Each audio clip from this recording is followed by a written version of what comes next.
Hello दोस्तों, राधे राधे, जय श्री कृष्णा। आप लोग के आज है सावन का सोमवार। भोले जी की कृपा आप लोग पे बनी रहे, जहाँ रहे आप लोग अच्छे से रहे।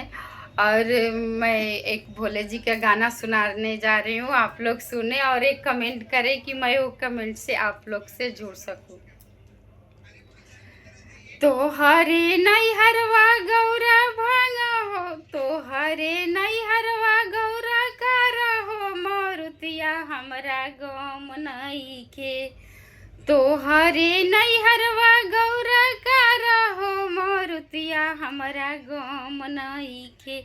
हमार बासा बैलवा कौनो कम नहीं के। हमार बासा बैलवा कौनो काम नहीं खे।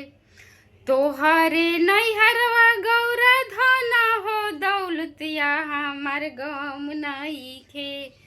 तोहरे नैहरवा गौरा धना हो, दौलतिया हमारा गम नहीं खे।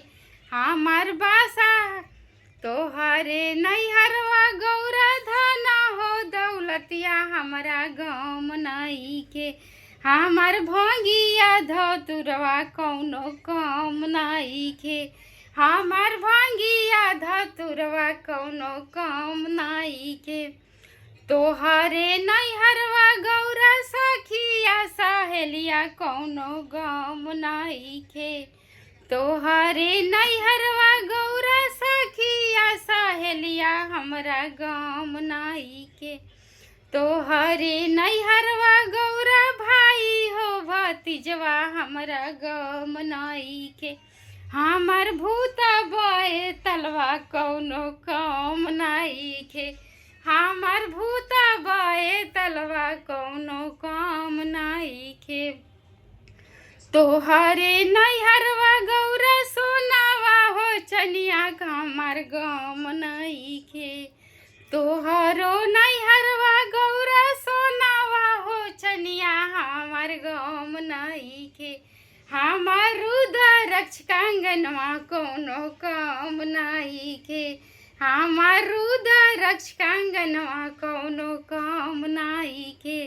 हमार रुद्राक्ष कंगनवा कमर कम नहीं के। हेलो दोस्तों, राधे राधे। और आप लोग एक कमेंट करें कि मैं वो कमेंट से आप लोग से जुड़ूं। प्लीज़ आप लोग मेरा गाना सुने और पूरा सुने, तभी समझ में आएगा कि हाँ भोले जी गौरा जी से क्या कहता हूँ।